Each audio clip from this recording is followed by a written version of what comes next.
High, আমরা প্রত্যেকেই ঘুরতে খুব ভালোবাসি, কিন্তু সেটা যদি হয় প্ল্যান ছাড়া তাহলে কতটা আনন্দ হয় বলো তো। তো এই নীল ড্রেসটা কিনেছিলাম অনেক দিন আগে, কিন্তু পরা হয়নি। এটার সাথে এই পেন্ডেন্টটা পরলাম। তো যাচ্ছি কলকাতায়, 9 ডিসেম্বর ছিল সেদিন। চলে এসেছি স্টেশনে এসেই 5 মিনিটের মধ্যেই ট্রেন পেয়ে গেছি, ট্রেনে উঠে জায়গাও পেয়ে গেছি। কিন্তু জায়গাটা ছেড়ে দিলাম, একটা প্রেগনেন্ট মহিলা উঠেছে তার জন্যই। ভাবলাম আমি না হয় গাড়িতে গান শুনতে শুনতে চলে যাই।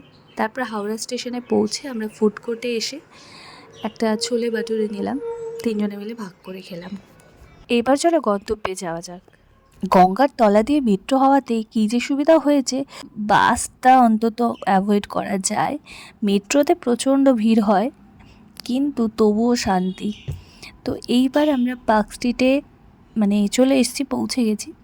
তো পার্ক স্ট্রিটে দু একটা ছোটো ছোটো কাজ ছিল, সেইটা সেরে আমরা একটা নতুন জায়গায় যাব। আর কলকাতার রাস্তা আমার বরাবরই ভালো লাগে, খুব একটা আসা হয় না, তো তাই আকর্ষণটা এতটাই বেশি।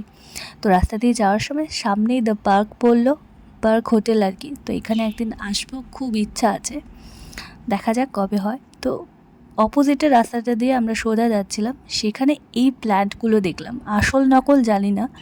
তারপরে মামসো দেখলাম, মামসো মিনিসো কত রকমের যে আছে, কিন্তু এখানের জিনিসগুলো এতটাই সুন্দর, প্রত্যেকটা জিনিস অ্যাট্রাকটিভ ছিল, দামও প্রচুর ছিল।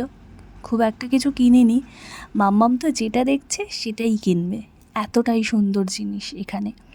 তো এখানে একটা চশমার কাউন্টার ছিল, এত ভালো ভালো চশমা ছিল, কিন্তু আমি খুব একটা চশমা পরি না বলে আমার মুখে মানায় না চশমাটা, তো নিইনি। আমি কিন্তু টেডি লাভার নই, কিন্তু টেডিগুলো এতটাই সুন্দর ছিল, মনে হচ্ছে এখান থেকে একটা তুলে নিই। এখানে কিচেন রিলেটেড প্রোডাক্টও পাওয়া যাচ্ছিলো, দেখছিলাম বিভিন্ন ধরনের কন্টেনার।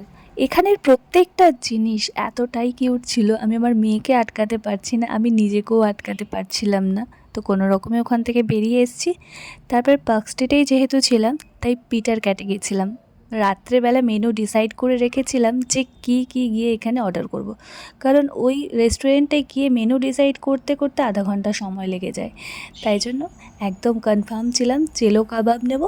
আর এই ডিশটা নিয়েছিলাম ফিশ লেমন বাটার, না লেমন বাটার ফিশ এরকম টাইপের কিছু ছিল, অসাধারণ খেতে ছিল এই ডিশটা।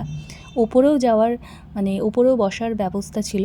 আমরা যখন গেছিলাম খুব ফাঁকা ফাঁকা ছিল, তারপর আস্তে আস্তে অনেক পুরো ভরে গেছে।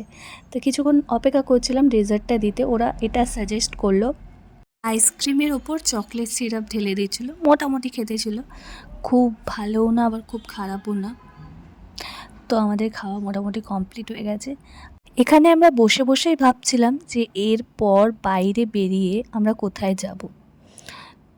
বাইরে তো বেরিয়ে গেছি, তো বেরিয়ে পাশেই দেখি একটা কাশ্মীর থেকে এসছে সব জিনিসপত্র নিয়ে, স্টোল শল এইসব নিয়ে।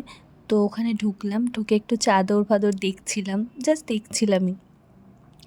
তো ওরা একবার ঢুকে বলাতেই ওরা প্রচুর চাদর স্টোল শল এইসব খুলে দেখাচ্ছিল।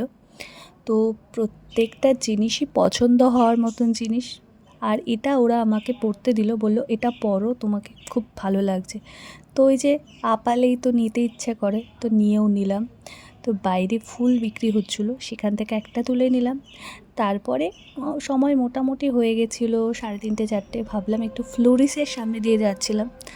তো ফ্লোরিসের ব্রেকফাস্ট হচ্ছে খুবই নাম শুনেছি আর কি। তো ভাবলাম একটু কফি খাই, আমি যেহেতু চা কফি লাভার, তো একটুখানি কফি খেলাম। আর মাম্মাম একটা প্যাটিস নিয়েছিল, আর আমি একটা কেক বোধহয় নিয়েছিলাম, আমার খেয়াল পড়ছে না। তো এখানের কেক প্যাটিস খুবই এক্সপেন্সিভ। আর 25 ডিসেম্বর ছিল বলে সুন্দর করে চারিদিকটা সাজিয়েছে, একটা মৃদু সং চালিয়েছিল ওরা, যেটা খুব ভালো লাগছিলো। সেই সময়টা হালকা বিকেল বিকেল হচ্ছে। এরপর আমরা এই কফিটা খেয়ে, আমি একটাই কফি নিয়েছিলাম, ওর বাবা কফি খায় না সেই কারণে। তো এবার বাড়ির পথে রওনা দেব, বাড়ি যেতে হবে, এবার 6টার ট্রেন ধরবো। Tata bye.